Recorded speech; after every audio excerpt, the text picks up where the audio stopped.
overachievers burn out. I don't want the whole company to burn out. Well, that's not true. Because when you have a group or a system of people excited to be at work every day, yes, at work from home doesn't work real good in this model, although it can. But you have a group of people, a division, a whole area of people that feed off of each other's energy. There is no burnout. When people are happy and achieving regularly in a group setting, they're healthy, they're happy at home, they're doing well at work, they're exceeding stakeholder and stockholder expectations, which is powerful, okay? So that gets away with sales goals. And then if there's no timeline, they're not driven to make up something to hit the timeline. They're driven to achieve. So when everybody's at work and achieving, really, there is no burnout.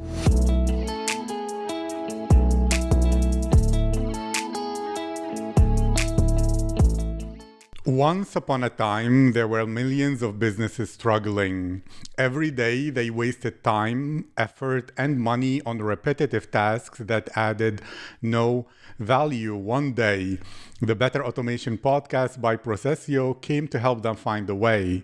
Because of this, these businesses save time, reduce costs, innovate, and make better decisions. Because of that, these businesses grow, scale, and use human creativity to change this world. Hello, my name is Aziz, and I'm your host at Better Automation Podcast by PROCESIO, where I interview the world's top experts and share their very best ideas on how to improve your life, as well as the automation in your business and processes. My guest today is His Excellency Ambassador Terry Earthwind Nichols. Ambassador Terry is a mentor to the world's leaders, a United Nations Peace Ambassador at large, a veteran, and an ambassador of United Refugee Green Council Global. He shows business owners from the apex level down how to look at sales and marketing from an achievement point of view, resulting in increased sales while lowering employee absenteeism. He was a 2021 Thinkers 50 nominee, as well as a top 50 marketing influencers to follow in 2022 by the Awards magazine. Ambassador Terry is a visionary strategist for people who are looking for achievement-based versus goal-based strategies for their business. He is an award-winning profiler from his naval recruiting days and the father of repetitive behavior cellular regression. His mentee success formula is set a vision plus building achievements regularly equal increased ROI. His global network of practitioners stop imposter syndrome, companion fatigue, PTSD, and many more repetitive behaviors in an online Q&A section without therapy or counseling in 6 continents, 17 countries, including 27 US states, and in 6 languages. He is a visionary strategist. Your Excellency, how are you today? Aziz, thank you so much for inviting me on to your podcast. I'm very excited to be here. And yes, I'm quite well today. Thank you. I'm happy, I'm honored, I'm privileged. And to begin asking you, since I mentioned you deal with leaders from the apex all the way to any level, what do you notice as one of the biggest issues, problems, or mistaken beliefs they have that is sabotaging their efforts at leadership? Clearly, imposter syndrome, and for their family, companion fatigue, which is really a white-collar way of saying PTSD. What clearly statistics have shown that 70+% of executives in America alone suffer from some form of imposter syndrome. So it is huge. And what's this sad part about it is clearly over 42% of them, we found out, are afraid to go get a diagnosis or anything like that. The remainder of them, usually their spouse caregiver, is a person that says, "You're losing me. I'm taking the kids, and I'm leaving if you don't go see somebody. And then they break down and they go, okay, let me go see someone. And God bless mental health out there. You know, they're doing the best they can with what they know that they can. For me, I'm a lifelong self-sabotager, so that falls right into imposter syndrome as well. I was very quick to get promoted in the Navy, and then didn't do much with it after I made the senior level due to self-sabotage. And my life after my 20 years in the Navy, self-sabotage came up a lot. I would drive myself, and what that self-sabotage does and imposter syndrome does is if you feel you're getting to the point where they're going to find out, that's what you tell yourself. And so when that happens, a lot of times I'd get fired, or I would quit before they found out. And that happened quite a few times in my corporate life. I have been a VP, ex-VP, senior vice president, president, chief operating officer, and chairman. And what I found out consistently out there is a lot of people thinking back on them, because I created the repetitive behavior question and answer sequence just 10 years ago after I'd left corporate life. And I was just starting out a coaching and mentoring program with my wife.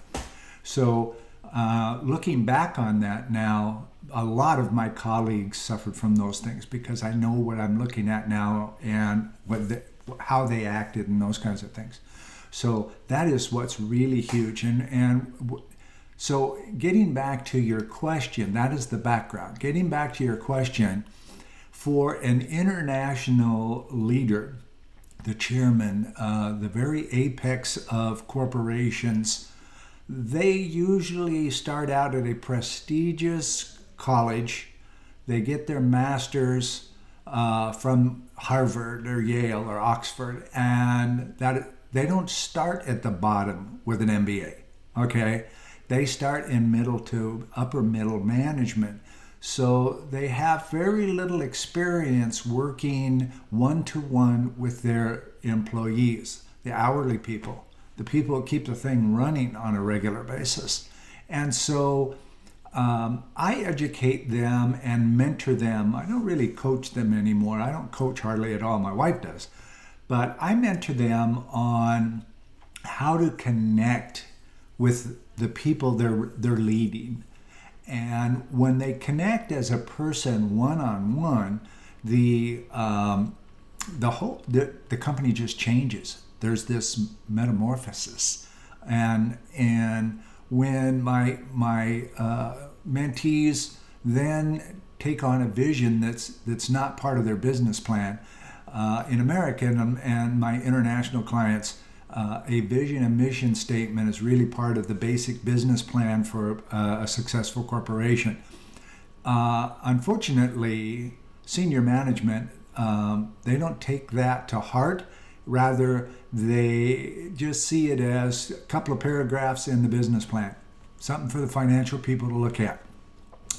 However, when they change and create a vision that they not only believe in, but everybody in their company believes in, that they can achieve, then things start to change. This metamorphosis really comes to fruition. So how do you get to that vision? You set a vision out on the horizon that you can go for. It has no timeline. It has no sales goals of any of that. Those timelines and sales goals are directly related to ethical issues in senior executives. And so if you turn off the timeline and goals aspect of your business, then you start creating a roadway to get to the vision, to achieve it. And when you get there, guess what? You set a new vision. You don't just stop and hope it just works. But along the way, there are certain things that must be accomplished before you can get to your vision. So you start building achievement stops from the vision back to the day you begin. And when you finish the sub tasks of each stop, then you have a celebration.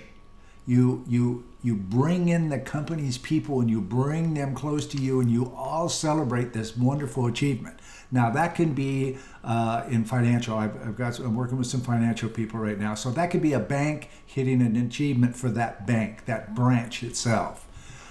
It could be a division. It could be the whole retail division of a bank, of a corporation, or it could be a major stop that was achieved towards the division where the chairman of the company all the way down gets to celebrate that. Now, at the end of that celebration, everyone in the company gets to stop for a minute and analyze how did they do it. What worked, what did not work, and of that, what are we taking with us for the next stop to move on? Now, here's what's key, ladies and gentlemen that are listening in, and thank you for doing so. Here's what's key to this strategy. If another COVID hits between now and the next stop, we've learned from the last COVID stop. So we're bringing that knowledge to towards the next stop.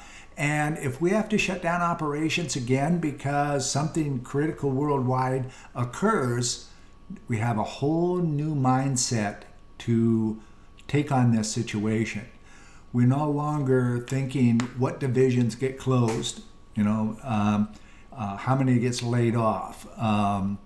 We take care of our people first because it's all driven by achievement and we're all one big family and we're all moving ahead with our individual jobs, okay? And so first we take care of our people. We make them safe. We make the adjustments that we learned from COVID in the company immediately, even if it's a lockdown again or something like that. But here's what's key to this, Aziz. Soon as you can get open again, you just step back on the roadway and you continue. You've lost nothing. Now, how does this make money? And what's it, overachievers burn out. I don't want the whole company to burn out. Well, that's not true. Because when you have a group or a system of people excited to be at work every day, yes, at work. Work from home doesn't work real good in this model, although it can. But you have a group of people, a division, a whole area of people that feed off of each other's energy. There is no burnout. When people are happy and achieving regularly in a group setting, they're healthy, they're happy at home, they're doing well at work, they're exceeding stakeholder and stockholder expectations, which is powerful, okay? So that gets away with sales goals. And then if there's no timeline, they're not driven to make up something to hit the timeline. They're driven to achieve. So when everybody's at work and achieving, really, there is no burnout.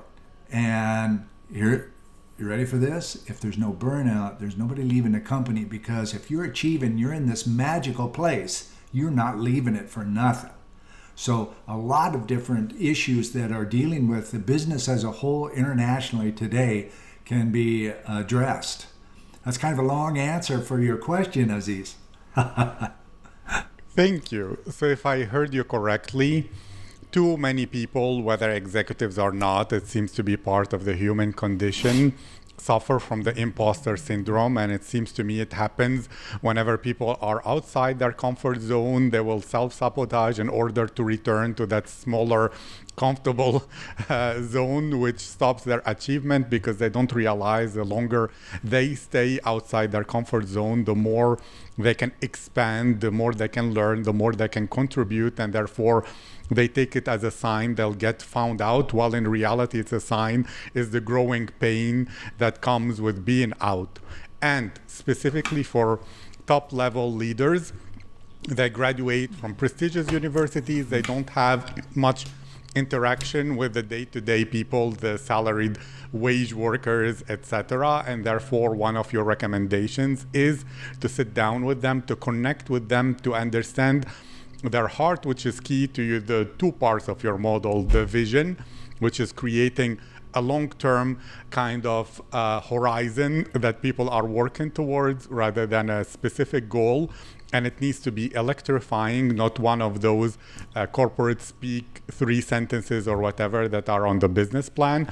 And to have achievement stops at every way, which serve 2 purposes, if I understood correctly. One is to celebrate and therefore give positive reinforcement that when you work, we're a team, we're in it together, we share the wealth, we share the success, as well as a place to stop. And instead of mindlessly keeping working without learning, you stop, you learn, you extract the lessons and improve and become a learning organization. And therefore, what happens when people are together in the same office or space, you can see the excitement of people who don't have the pressure of goals that can push them to overpromise, to do things that are unethical, and therefore there is a contagious human energy they can feel, which makes them not burn out because they're feeding off each other's excitement, and you create a culture and a workspace where people will never ever leave because they cannot find it anywhere else. Did I understand correctly? You are spot on. Well done. Yes, well done. Thank you very much. And to ask you a bit further even, because this is about, like you said, human beings, human nature. I want to specifically understand something. What does it mean for a leader to connect to those day-to-day wage earners? Because someone hearing that, they might not know what does it mean really to connect, especially nowadays after the loss of too many social skills because of COVID and confinement. Understanding people, empathy, all that, and is in many ways a concept that is too big and it's not specified. So to you, what is that connection, which is the building block for creating community, culture, and from it emanates the energy and the vision? Excellent question. Let me address it this way. You that are listening right now, who are one of the executives we're talking about, you've never had the opportunity to maybe at home sit down with the gardener and find out about their life or anything like that. So you don't have those skills, or so you think.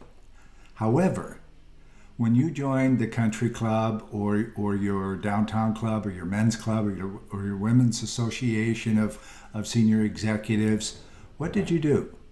You went and met people. You went and spent time with them and learned with them. And for the majority of the people that I mentor, they learn how to create long-lasting relationships.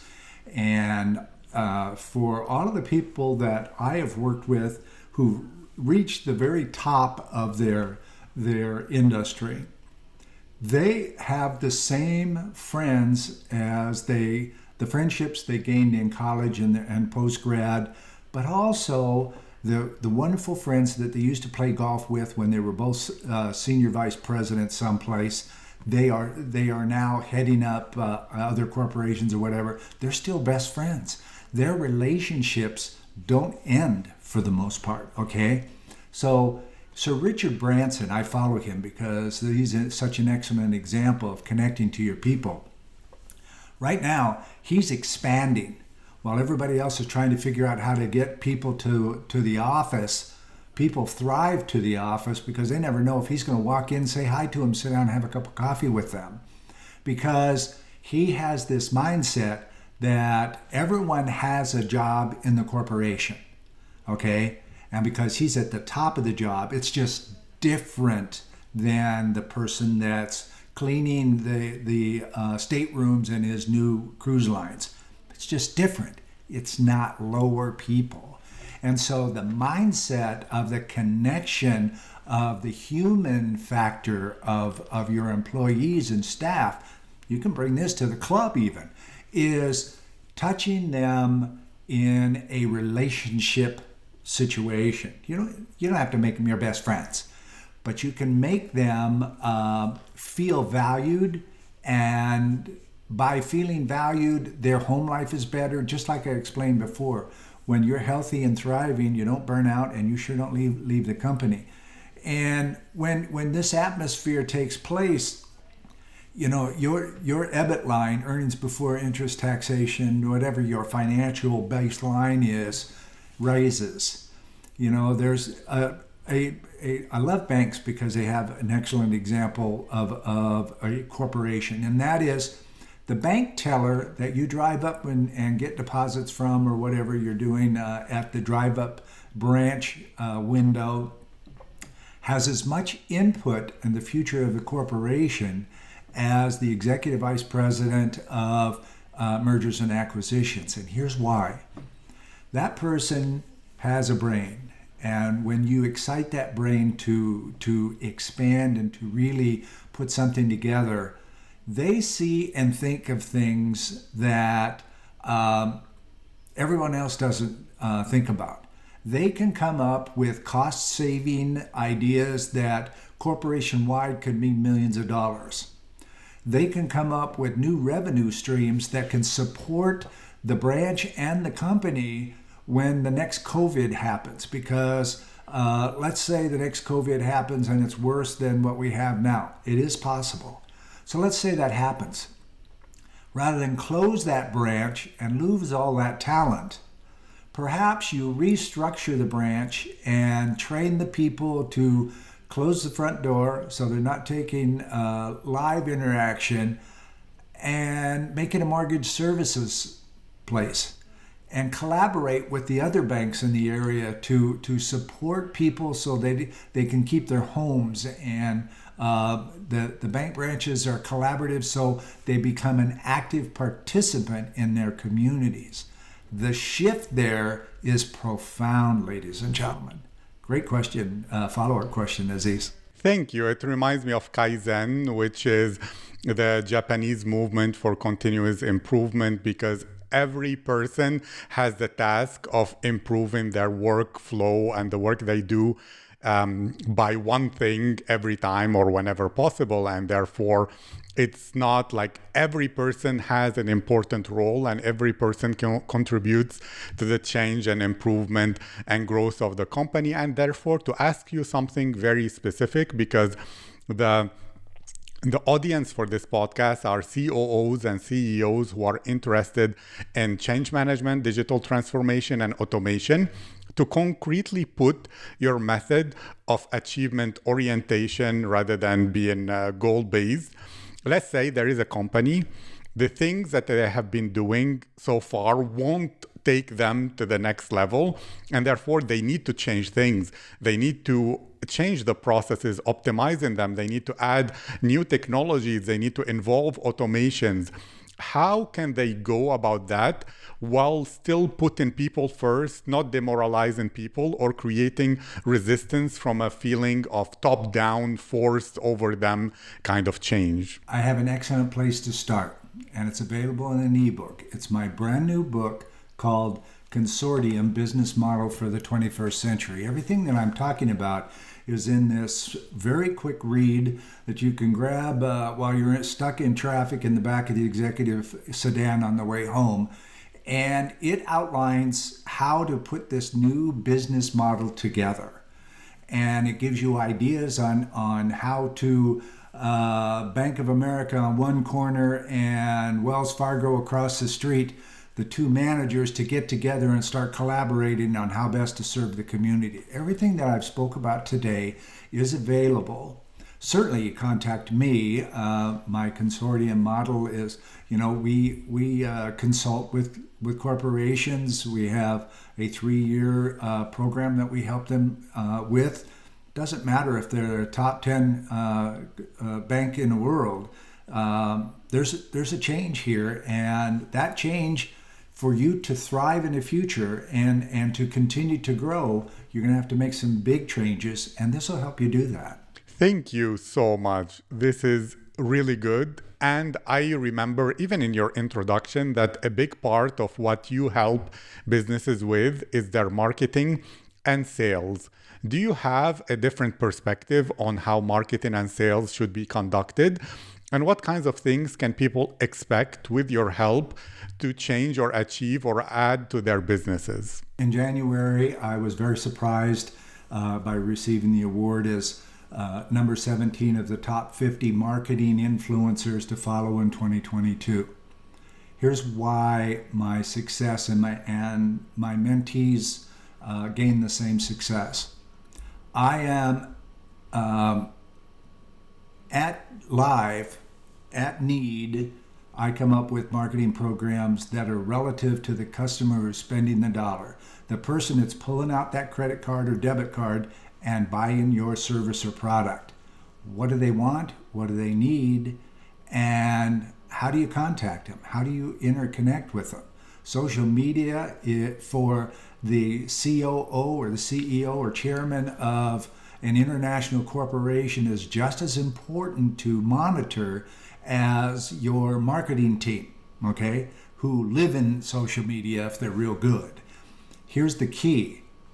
When you are the chairman of an international corporation, you get inundated with social media requests and crazy things like that. So create a social media profile that uses your name, that the part of your name that nobody knows. It's a legitimate profile. It won't be fake.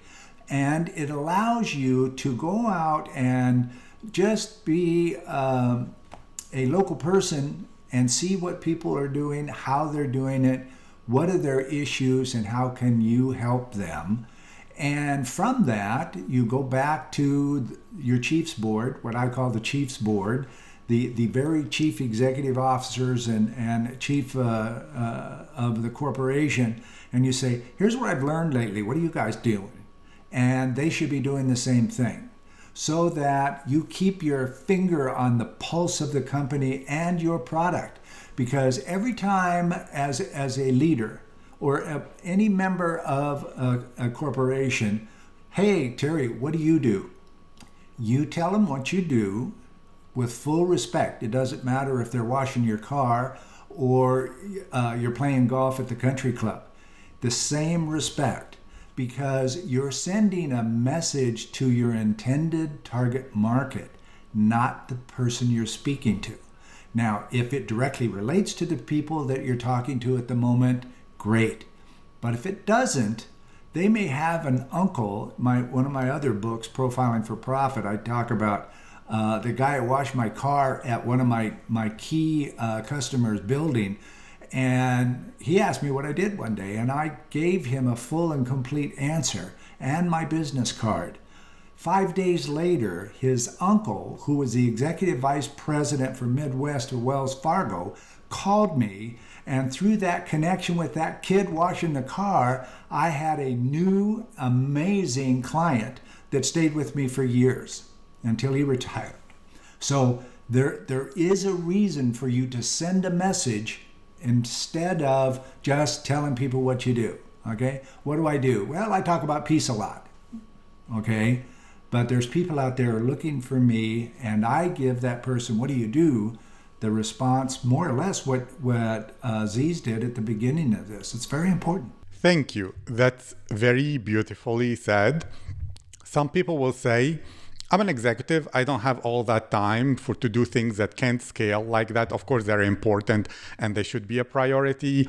My business too, of course, it's beautiful to focus on the energy and on the learning. When it comes to new technologies and automation, how do they fit within the picture you're presenting and about consortiums? How to know what to automate and to make into something that human intervention doesn't need to be prevalent within it, to free time to do those things, and how to know what is truly important. When you have a vision, and one of those achievement stops that I was talking about, there are 4 to 8 tasks that are subtasks of the achievement of that stop. And when your CMO, your Chief Marketing Officer, is on social media a couple of times a week, you hire teams that are out there in social media. Your people are in social media, believe me, all of them, even that employee at the drive-up window. They're in social media. And when you have them motivated to bring in the latest technology and applications, they talk to other companies in service to them in their regular life. How does the phone tree, when there's a phone conversation, work? Is it effective? Is it better than what we're doing? All of that is keeping your pulse, your hand on the pulse of your world, and exciting your people to be the same way. Because when you treat everybody the same way, they're excited to help you, okay? Because it helps them too. And the stakeholders, they love you. Shareholders are ecstatic because things are changing for the good. Even in downturns, all of a sudden your corporation is not in a downturn. The rest of the world wants to know why. And then you start to reposition yourself within your industry. It works interconnectedly to the betterment of all. Thank you. This was so deep and insightful. Can you share more about your books, about where people can find them, your services? You said you don't do coaching, your wife does. What does your wife do? What do you do?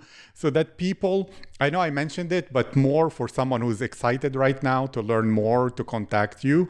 What can they expect? What can they get? And what are the best places or links or websites or social media for them to go? I tell everyone, this is about my 480th podcast interview. And I'm regularly on both sides of the mic. I have something unique. My brand is Terry Earthwind Nichols. There's one of me in the world. A Bing or Google search for that full name. There's 17,000 Terry Nichols currently in the United States, so there's a lot of them. However, Terry Earthwind Nichols, there's one in the world. All of my social media links can be found there, our websites. My wife is doing some fabulous work in clarity.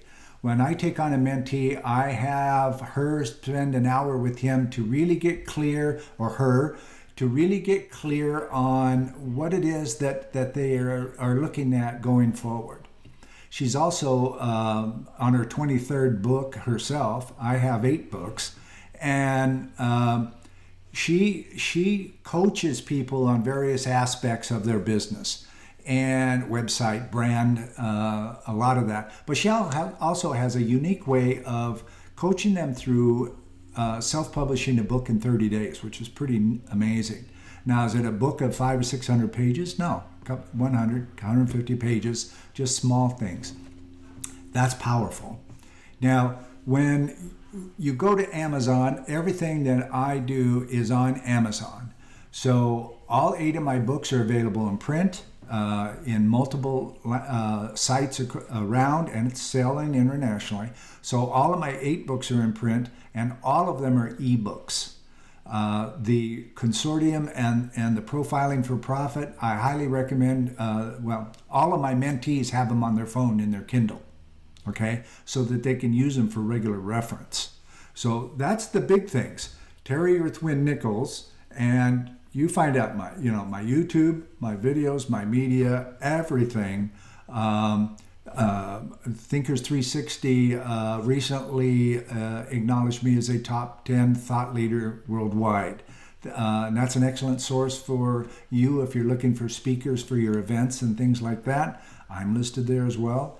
These are all different places where you can find me quite easily, because we're all busy. So the easiest way we can do it is the way we want to, that will give us the amount of clarity we're looking for. Thank you so much. I love this, and I love your mentioning clarity and progress and new perspectives. And therefore, before we finish, of course, I highly recommend PROCESIO as well, which is a modern low-code, no-code platform for advanced automation and creating an enterprise-grade backend for your software. Any viewer or listener and their company can get a totally free account at procesio.app. And for those with enterprise needs or higher business needs, there is a very generous 50% discount code. It's better, 50 off, one word in capital letters. More information in the description, as well as more links to Ambassador Terry. Thank you so much. This was my privilege, my honor, and I wish you to keep going. You're doing great things in this world. Thank you so much, Aziz. This was very enlightening, great questions. And I hope I drew some interest. My message got to the people who are looking for me.